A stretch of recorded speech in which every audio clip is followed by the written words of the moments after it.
Les affrontements entre les forces armées de la République démocratique du Congo FARDC et les terroristes du mouvement du 23 mars M23 soutenus par les Rwandais voisins à la RDC se poursuivent depuis le matin de ce mardi 28 février 2023 autour de la cité de Sake, à cheval avec les territoires de Masisi de la province du Nord Kivu.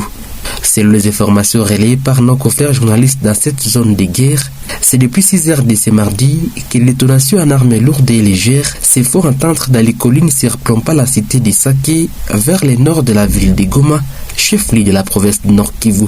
Cependant, les mêmes sources précisent que lors d'une parade tenue ce mardi, les FARDC ont promis faire tout le nécessaire en fait de récupérer toutes les entités sous contrôle de la rébellion du M23. Mesdames et messieurs, pour plus de précisions, nous sommes en direct avec Télésphore Mitondeke. Il est premier rapporteur de la société civile à territoire de Masisi. Dans cet entretien, il revient sur cette menace des terroristes du mouvement du M23 qui progresse vers la ville de Goma en passant par le territoire de Walikale au nord de cette ville volcanique de Goma.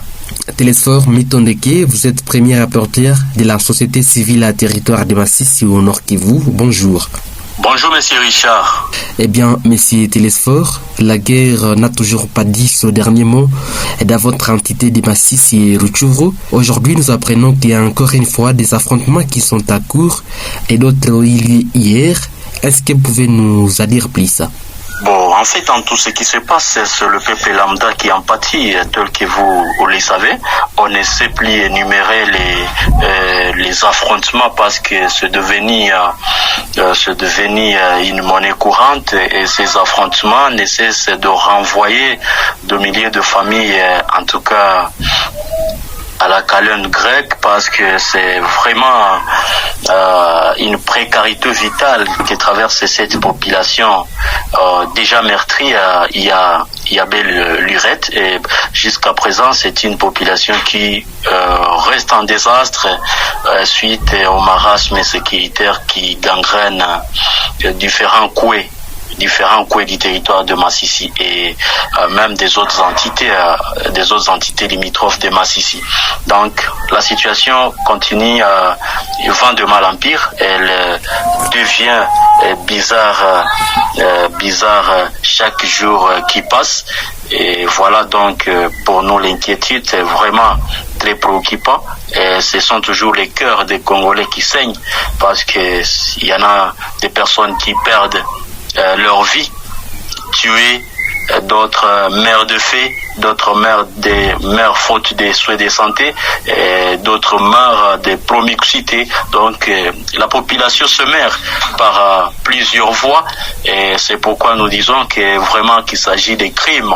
Il s'agit des crimes de guerre, il s'agit des crimes contre l'humanité organisée, et tout ça, c'est vraiment le peuple lambda. C'est le peuple lambda qui en pâtit.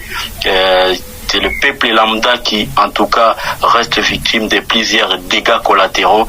Et c'est encore une fois un sous-développement accru qui fait encore une fois son image en territoire de Masisi. Parce que vous essayez de voir, cette guerre d'agression ramène presque la pendule de plusieurs secteurs à zéro, de plusieurs activités à zéro, et sans la République démocratique du Congo qui reste en péril. Et alors, monsieur Télésphore, pour les affrontements de ce mardi, d'où se font précisément attendre les détonations en armes lourdes et légères, parce qu'on en parle avec certaines sources que ça serait dans des collines surplombant la cité de Sake à territoire de Walikale, ou bien on peut dire que pour le moment, parce qu'il y a déjà presque 13 heures, il y a calme sur toute ligne de front.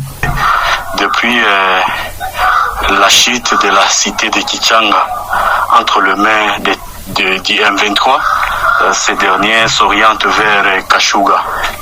Vers Kashuga, c'est sur la direction Kalembe-Pinga.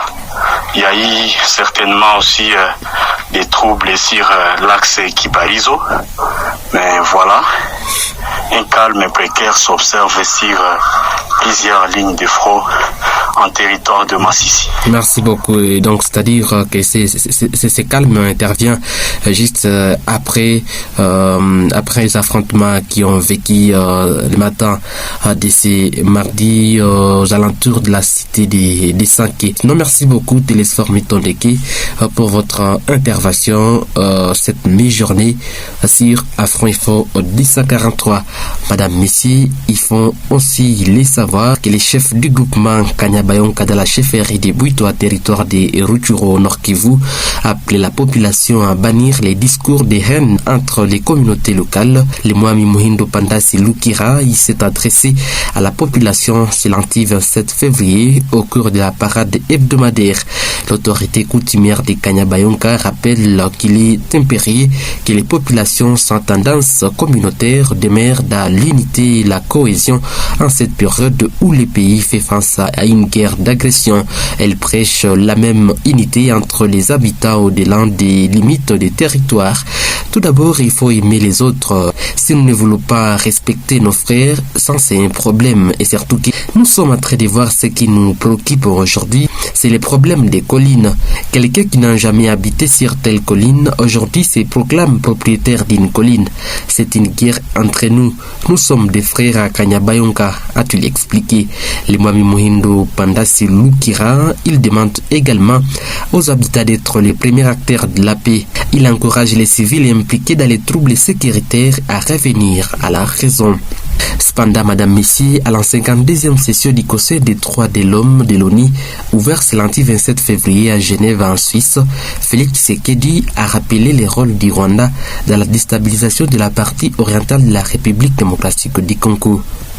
Le chef de l'État congolais a indiqué dans ce discours qu'au moment où les initiatives et actions visant à régler la situation sécuritaire de l'Égypte dans l'Est depuis plus de 2 décennies et commencent à porter leurs fruits, les autorités rwandaises ont ressuscité le mouvement terroriste du M23, défait en 2013 par les forces armées de la République démocratique du Congo avec l'appui des troupes internationales de la MONUSCO pour agresser la République démocratique du Congo et bloquer le processus de paix de Nairobi.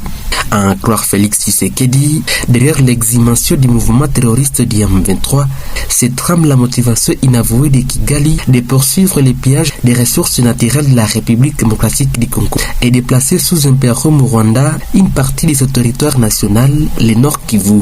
Par là de la rencontre RDC-Rwanda-HCR, sur ce chapitre de la prétendue persécution des Congolais rwandophones, en fait d'enlever tout prétexte aux dirigeants rwandais qui se sont constitués sans procuration avocats de cette communauté. Tshisekedi a relevé que le gouvernement de la RDC vient de saisir le Haut Commissariat des Nations Unies pour les réfugiés pour lui demander de prendre toutes les initiatives requises afin de la tenue dans les plus brefs délais des discussions tripartites RDC-Rwanda-HCR pour les rapatriements de leurs réfugiés respectifs dans leur pays, conformément au cadre juridique bilatéral actuel, aux règles du droit international et aux pratiques pertinentes en vigueur à la matière.